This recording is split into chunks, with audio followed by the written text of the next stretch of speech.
오늘은 룻기 1장 1절부터 22절까지 우리 한 절씩 교대로 조금 빠르게 읽고 22절은 한 목소리로 읽도록 하겠습니다.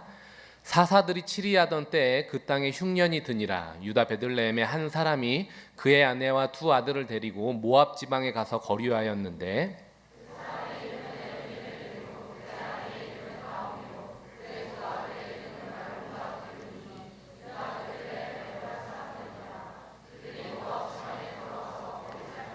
나오미의 남편 엘리멜렉이 죽고 나오미와 그의 두 아들이 남았으며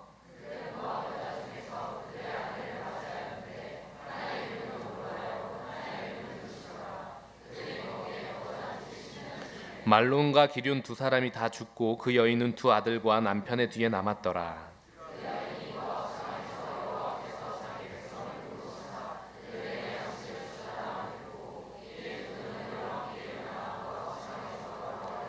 있던 곳에서 나오고 두 며느리도 그와 함께하여 유다 땅으로 돌아오려고 길을 가다가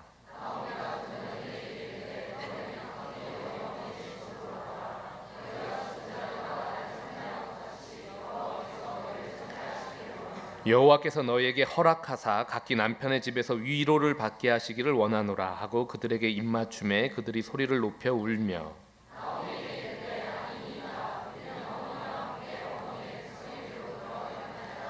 나오미가 이르되 내 딸들아 돌아가라. 너희가 어찌 나와 함께 가려느냐. 내 태중에 너희의 남편 될 아들들이 아직 있느냐.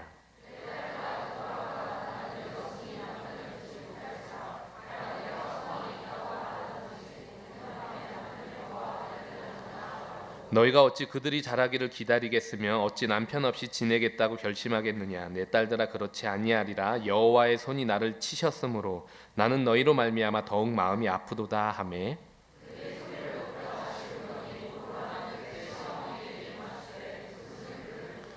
나오미가 또 이르되 보라 내 동서는 그의 백성과 그의 신들에게로 돌아가나니 너도 너의 동서를 따라 돌아가라 하니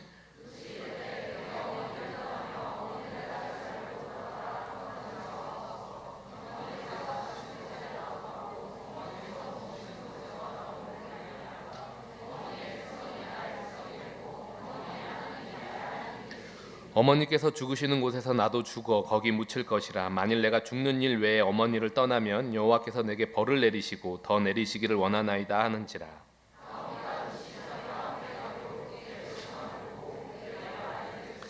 이에 그 두 사람이 베들레헴까지 갔더라. 베들레헴에 이를 때 온 성읍이 그들로 말미암아 떠들며 이르기를 이가 나오미냐 하는지라.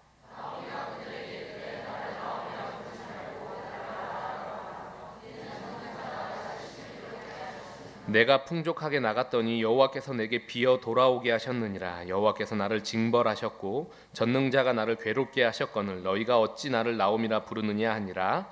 나오미가 모압 지방에서 그의 며느리 모압 여인 룻과 함께 돌아왔는데 그들이 보리 추수 시작할 때 베들레헴에 이르렀더라. 아멘. 우리 룻기 말씀을 주의 날개 그늘 아래라는 제목으로 묶어서 우리 한 주씩 말씀을 살펴보려고 합니다. 룻기는 암울한 사사 시대에서 찬란한 다윗 시대를 연결시키는 다리 역할을 합니다. 우리 사사기 말씀을 21주 동안 했는데 21주 동안 굉장히 힘들었어요. 너무 암울해요. 사사기는 너무 암울해서 설교하는 사람도 힘들고 그 말씀을 듣는 사람도 힘든 그것이 바로 사사기 시대였거든요. 근데 이 사사기 시대에서 찬란한 영광스러운 이스라엘 역사에 있어서 가장 찬란한 시대인 다윗 시대로 연결이 된다라고 성경은 이야기를 하고 있고요. 그것이 급진적으로 이루어지는 게 아니라 하나님께서 그 찬란한 영광까지 이뤄내시기 위해 평범한 사람들을 통해 평범한 역사처럼 보이는 그 시대 가운데 개입하셔서 만들어 가신다라는 것이 룻기의 핵심입니다. 그래서 룻기에 있어서 가장 핵심 단어는 뭐냐면 헤세드라는 단어이고요. 이 헤세드라는 단어는 은혜 혹은 자비 혹은 긍휼, 사랑이라는 단어로 번역이 가능하다라는 것이죠. 암울한 시대에서 찬란한 시대로 우리의 신앙도 마찬가지입니다. 우리의 신앙이 암울할 때가 있고요. 우리의 삶의 자리가 암울할 때가 있어요. 근데 우리가 바라는 것은 암울한 시대, 암울한 삶의 정황, 또한 암울한 신앙이 아니라 찬란한 신앙, 그리고 찬란한 삶을 소망한다라는 것이죠. 여러분들의 삶은 어떻습니까? 여러분들의 신앙은 어떻습니까? 현재 저와 여러분들의 신앙은 찬란하다라고 말할 수 있는 신앙 생활을 하고 계십니까? 여러분들의 삶은 어떻습니까? 이 시대 가운데 찬란한 삶을 살고 있다라고 말하실 수 있으십니까? 우리에게는 영광스러운 하나님이 계시고 찬란한 하나님이 우리를 붙들고 계시는데, 그래서 저와 여러분들의 신앙과 삶은 그래서 찬란하냐라는 것이죠. 저는 제 신앙이 참 마음에 안 듭니다. 너무 이상해요. 목사이기 때문에 어느 정도는 성경적인 말을 할지는 모르겠지만, 그러나 제 삶을 제가 정직하게 들여다보면 암울해요. 신앙만 암울한 게 아니라 삶도 암울할 때가 참으로 많아서 갑갑할 때가 많다라는 것이죠. 그래서 뭐가 힘들고 이런 것보다 왜 내 신앙이 이럴까라는 고민이 참 제 안에 많이 있다라는 것입니다.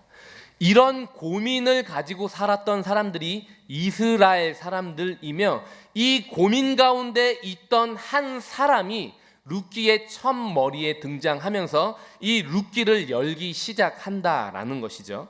1절, 오늘 1절부터 다 읽긴 했지만 1절부터 6절을 좀 중심으로 룻기의 시작 부분을 좀 같이 보도록 하겠습니다. 1절에 보시면 사사들이 치리하던 때, 사사 시대가 끝난 듯한데 사사들이 치리하던 때에 라고 얘기를 하며, 사사 시대, 이 룻기의 사건이 사사 시대 때 일어났던 일이다 라고 얘기를 합니다. 우리가 사사 시대 생각하면은 뭐 삼손, 기드온, 뭐 입다, 뭐 이런 사람들이 있죠. 그럼에도 불구하고, 사사들이 있었음에도 불구하고 굉장히 암울했어요. 암울했던 그 시대를 다시금 얘기한다라는 것이죠. 그 땅에 흉년이 들었는데 유다 베들레의 한 사람이 그의 아내와 두 아들을 데리고 모압 지방에 가서 거류를 합니다. 이 사람의 이름이 뭐냐면 2절에 엘리멜렉이라는 것이죠. 암울한 사사 시대지만 룻기는 암울한 채로 하나님이 내버려 두지 않으시고 찬란한 영광으로 이끌어 가실 것이다 라는 것이 기록되어져 있고요. 그 첫머리에 엘리멜렉이라는 사람이 등장을 하는데, 이 엘리멜렉이라는 이름의 뜻은 뭐냐면요, 하나님은 왕이라는 것이죠. 자신이 나의 아버지는 왕이다 라고 말하며 살았던 기드온의 아들과 다르게, 아비멜렉이라는 이름과 다르게 엘리멜렉이라는 이름을 가지고 살았던 사람이 등장한다라는 것이죠. 하나님이 나의 왕이다 라는 것을 자신의 이름에 새긴 사람이 등장하면서 우리는 기대를 하게 만든다라는 것입니다. 아비멜렉과 다르게 어떻게 엘리멜렉은 하나님의 뜻을 그 암울한 시대 가운데 이루어갈 것인가 라는 것을 기대하게 만든다라는 것이죠. 이 엘리멜렉에게는 가족이 있었는데 그의 아내는 나오미이고요. 그에게는 두 아들이 있었는데 말론과 기럨입니다. 이 네 명의 가족, 물론 이스라엘은 그냥 핵가족 시대가 아니라 전체 모든 이 유대 이 민족이 같이 살아가는 그러한 시대였는데, 그 중에서 이 네 명의 가족이 등장을 한다라는 것이죠.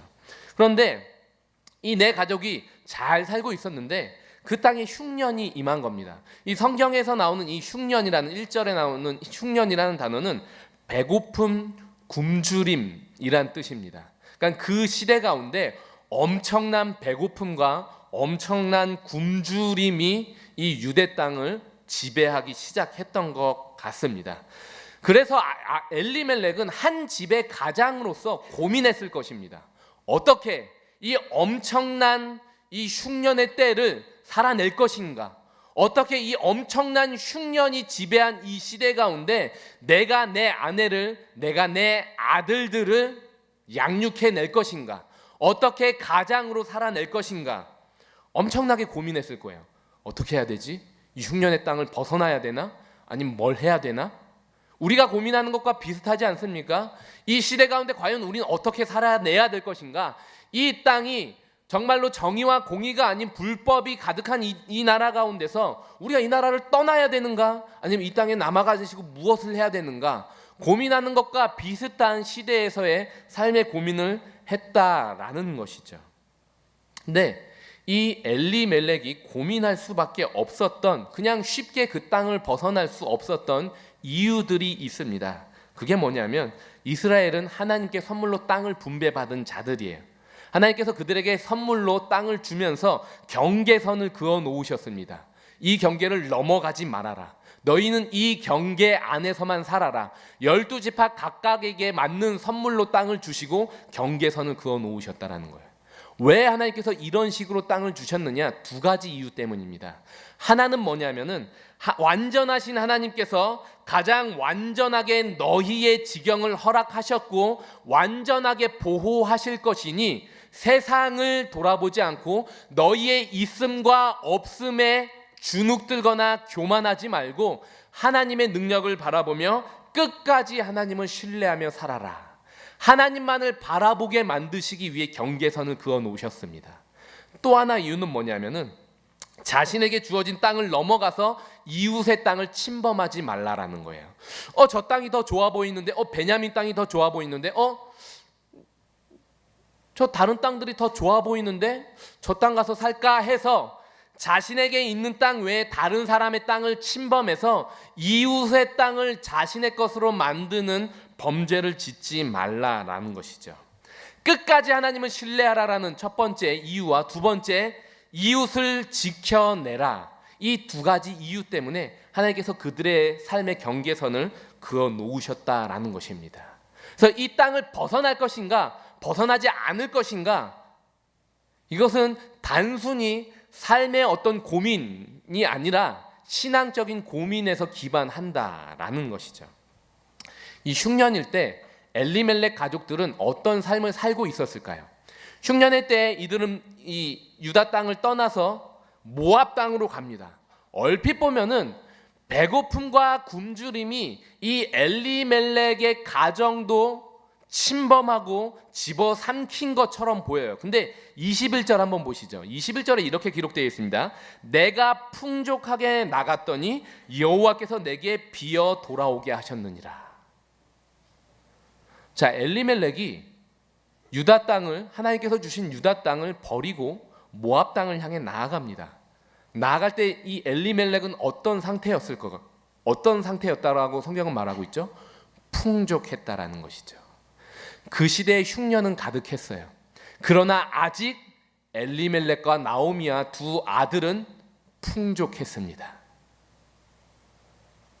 풍족할 그때 그들이 유다 땅을 버리고 하나님을 믿지 않는 모압 땅, 특별히 음란이 난무하는 모압 땅을 향해 걸어갔다라는 것이죠. 유다 베들레헴 사람들이 다 알 만큼 풍족한 삶을 살았습니다. 근데 유다에 있었던 사람들은 그냥 이웃 사촌이 아니라 친족이라는 것이죠. 내 삼촌 혹은 내 조카, 내 혈육들, 그들을 버리고 갔다라는 것이죠. 그 땅에 아직 남아있는 물질을 하나님의 백성들을 위해 흘려보낼 것인가, 그러지 않을 것인가, 이 고민 가운데서 그는 나만 생각하자, 어쩔 수 없지 않느냐, 흉년인데 일단 나만 생각하고 내 가족들만 먼저 생각하자라고 얘기하며 하나님의 땅을 외면하고 떠났고요, 하나님의 백성과 자기 친족들, 이웃들을 버리고 떠났다라는 것이죠. 잘 살 줄 알았어요. 자기가 갖고 있는 것은 풍족하고 모압 땅도 풍족합니다. 잘 살 줄 알았는데 2절부터 5절까지는 이렇게 기록되어 있습니다. 엘리멜렉이 갑자기 거기서 죽게 됩니다. 어떤 이유인지 모르겠지만 갑자기 죽고요, 모압 땅에 머문 지 10년도 채 되지 않아 두 아들도 죽게 됩니다. 자신의 아내는 과부가 되고요, 자신의 두 아들은 고아가 됐고 그것을 넘어 죽음을 맞이하게 되고, 그리고 나오미는 남는 것 없이 텅 빈 채로 그 땅에서 거지가 되어 살아가게 되었다라는 것입니다. 기대와 다르죠. 이것이 바로 엘리멜렉이라는 사람의 삶이고요. 이것이 바로 사사 시대를 살아갔던 사람들의 삶이고, 이러한 사람과 이러한 시대상을 신학적인 용어로 뭐라고 하느냐? 실질적 무신론자라는 것입니다. 실질적인 무신론자. 하나님은 나의 왕입니다 고백하고 이름에 담아뒀다라는 것이죠. 그러나 실질적인 왕은 자기 자신, 자기 눈에 보기에 좋은, 더 나아가 세상이 말하는 대로, 이것이 바로 실질적 무신론자들의 삶이라는 것입니다. 안 믿진 않아요. 엘리멜렉이 하나님을 믿지 않는다라고 저는 말하지 않습니다. 엘리멜렉은 분명히 하나님을 믿는 사람입니다. 그와 함께 떠난 나오미도 하나님을 믿는 사람이고요, 말론과 기련도 하나님을 믿는 사람이에요.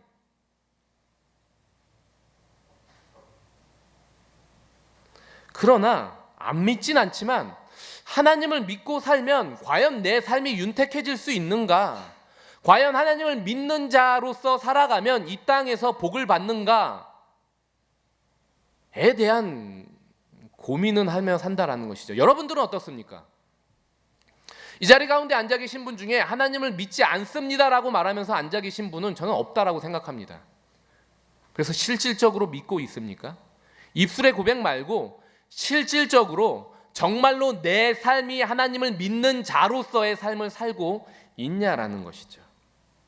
성경에 대해 잘 알고요, 우리는 교리에 대해 잘 압니다. 무슨 힘든 일이 있으면 하나님의 무슨 뜻이 있겠지라고 우리는 서로 권면을 하고요, 때로는 우리는 기도도 합니다. 교리에 대해서도 분명한 자각을 가지고 있어요. 그런데 내가 알고 있는 바와 내 믿음과 내 삶의 현실을 잊지를 못한다라는 것이죠. 이것이 바로 실질적인 무신론자들의 삶에 나타나는 특징이라는 것입니다. 고민은 합니다. 하나님 안에서 고민은 하지만, 하나님 내 삶이 왜 이렇습니까? 하나님을 믿는데 왜 이렇습니까? 이 고민을 가지고 고민의 자리엔 있지만 기도하진 않는다라는 것이죠. 혹은 잠시 기도합니다. 그러나 그 이후엔 기도하지 않는다라는 것이죠. 엘리멜렉의 사건을 보면 엘리멜렉이 하나님께 물었더라, 하나님께 기도했더라. 그래서 하나님 어찌해야 될까요? 이런 단어 한 번도 등장하지 않습니다. 그가 고민하지 않은 건 아닐 것입니다.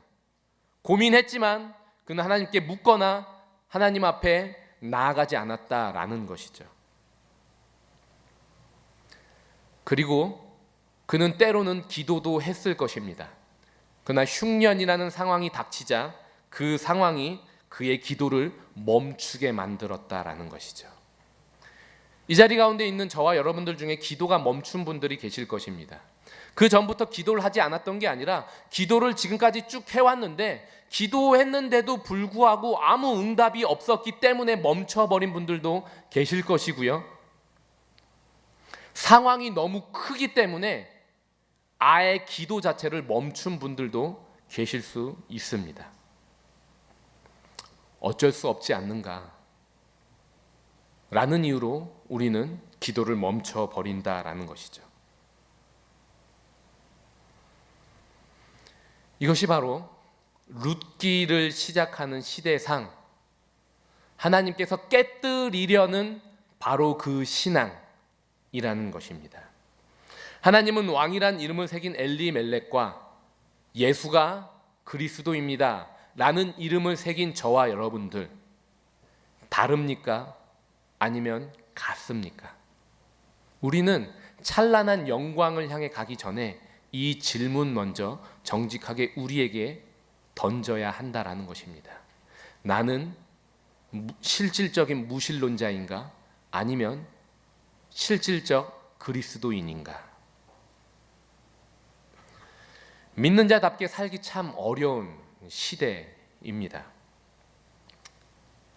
그래서 우리는 이렇게 저렇게도 살아보고 때로는 타협도 하고 때로는 기도도 하지만 거의 대부분 어쩔 수 없지 않는가 라는 식으로 넘겨버린다라는 것이죠. 그래서 우리 가운데 영적 무기력과 영적 무능이 찾아와 버렸고 결국엔 우리도 모르게 삶의 비참함을 맞닥뜨리게 되어버린다라는 것입니다. 이것은 단순히 엘리멜렉의 삶의 문제가 아니라, 이것은 단순히 저와 여러분들의 삶의 문제가 아니라 태초부터 범죄가 이 땅을 지배하기 시작한 때부터 끊임없이 찾아오는 삶의 도전들이라는 것이죠. 상황은 언제나 기도할 수 없게 만들어 버린다라는 것입니다. 그 대표적인 사람이 누구냐? 에녹이라는 사람입니다. 우리 잠시 창세기 5장으로 한번 넘어가 보도록 하겠습니다. 창세기 5장 21절부터 24절.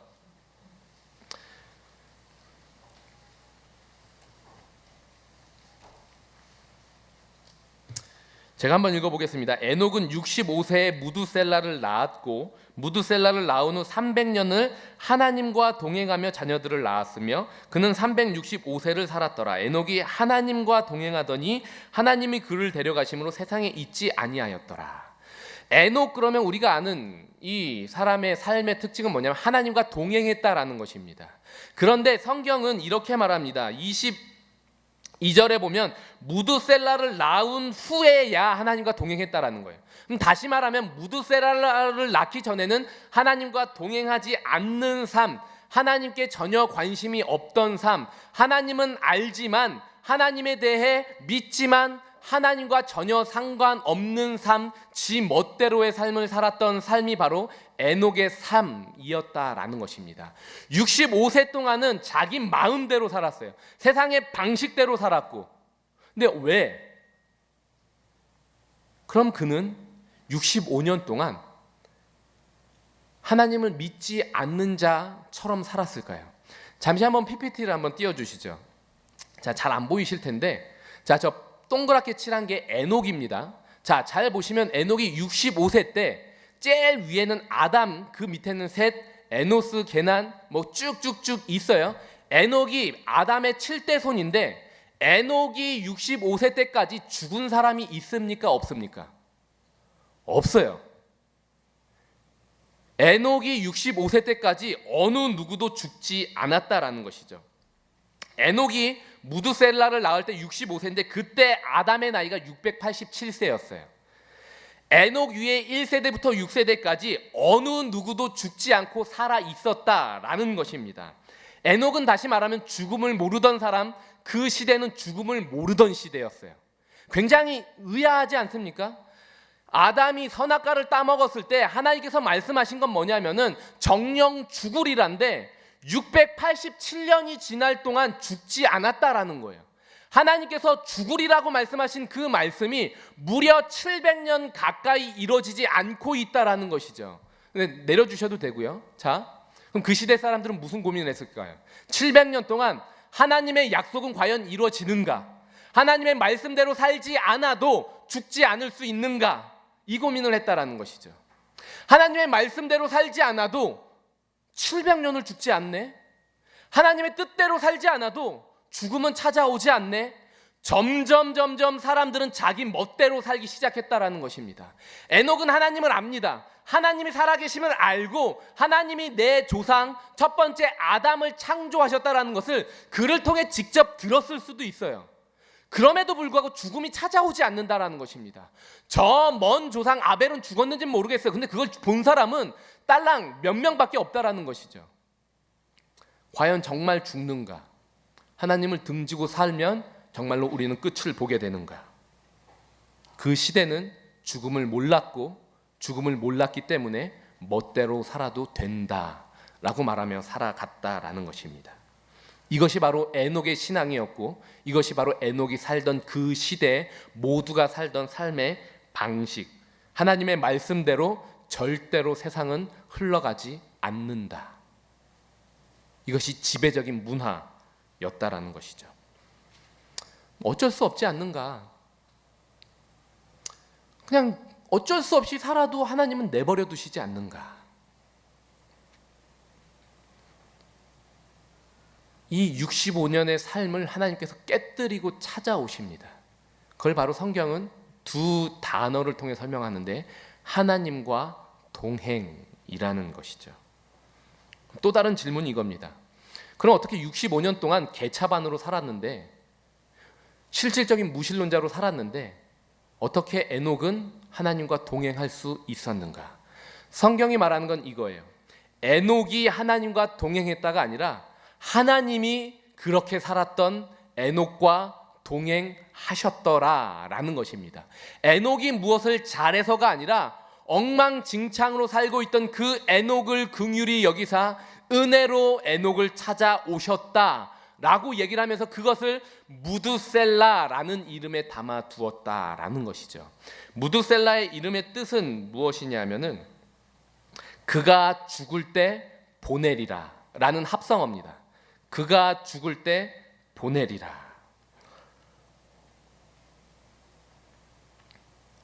이 말뜻은 죽음은 반드시 찾아오며 세상의 끝은 반드시 온다라는 것입니다. 어떤 사건을 통해 들려주셨는지, 어떤 사건을 통해 그의 이 에녹에게 이름을 짓게 하셨는지 성경은 기록하지 않고 있어요.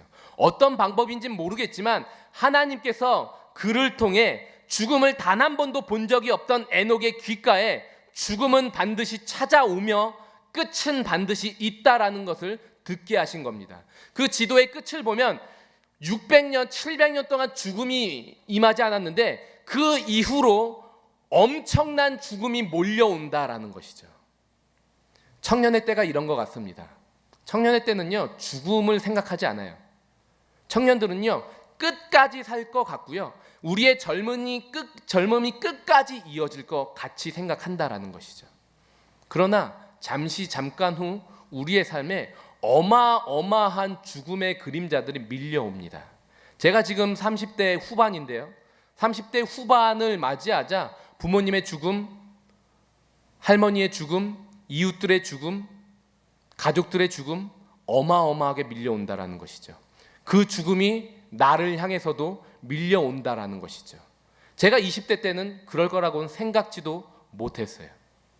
우린 영원할 거라고 생각하고 하나님의 말씀의 결과는 이루어지지 않을 것처럼 살아갑니다. 그러나 끝은 우리 가운데 찾아온다라는 것이죠.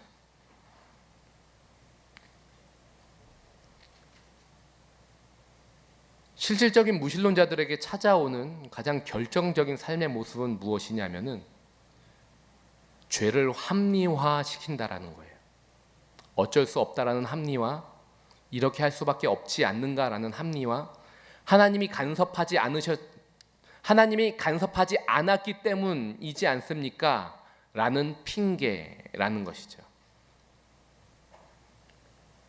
엘리멜렉과 같이 하나님께서 쳐놓으신 경계선을 벗어나 자신의 쾌락, 세상이 주는 더러운 잠깐의 유익,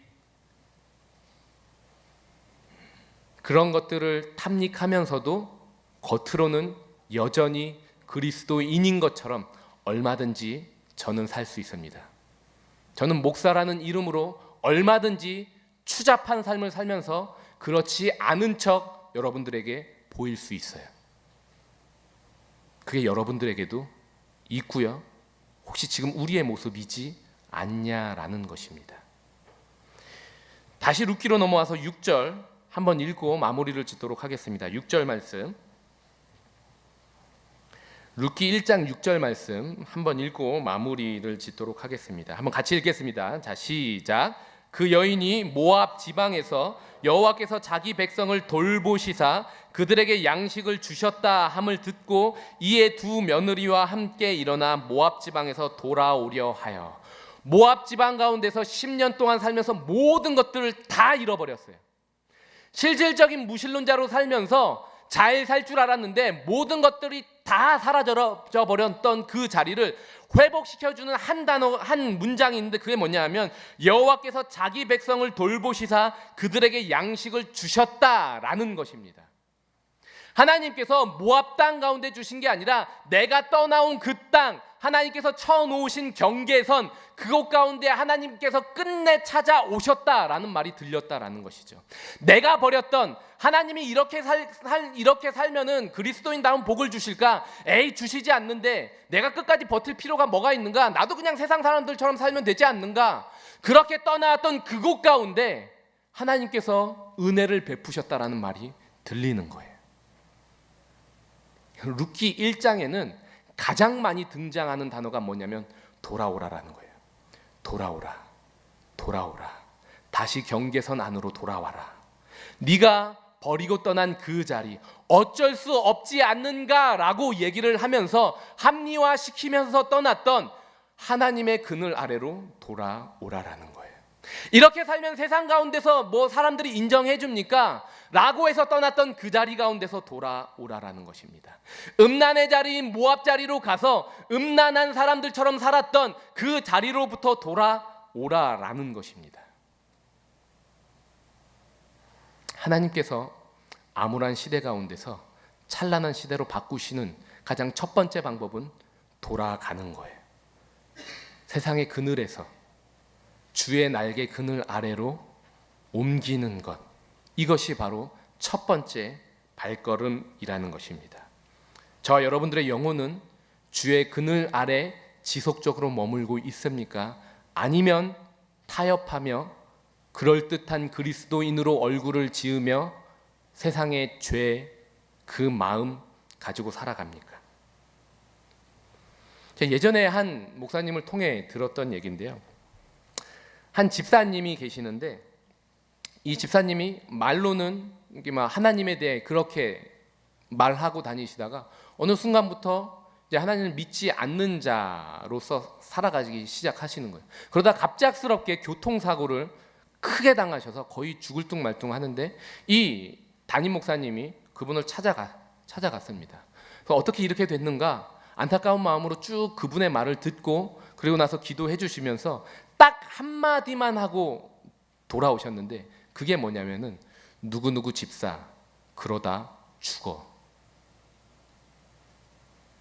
이 한마디만 하고 돌아가셨는데 이 집사님이 그 한마디, 단 한마디가 마음에 꽂혀서 다시금 하나님께로 돌아가야겠다 라는 마음으로 하나님께로 돌아왔다라는 얘기를 제가 어떤 목사님을 통해 들은 적이 있습니다.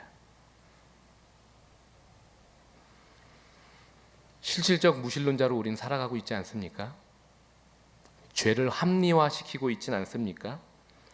에녹 시대 이후 몰려왔던 죽음이 우리를 향해 몰려오고 있는데 우리는 괜찮은 것처럼 살아가고 있지 않습니까? 저와 여러분들의 삶에 어떤 어려움이 있는지는 잘 모르겠습니다. 어떤 급박한 상황이 있는지는 잘 모르겠습니다.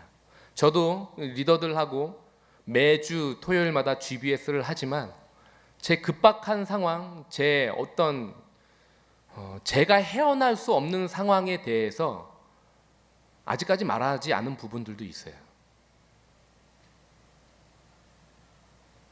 여러분들에게도 분명히 있을 거라고 저는 생각을 합니다.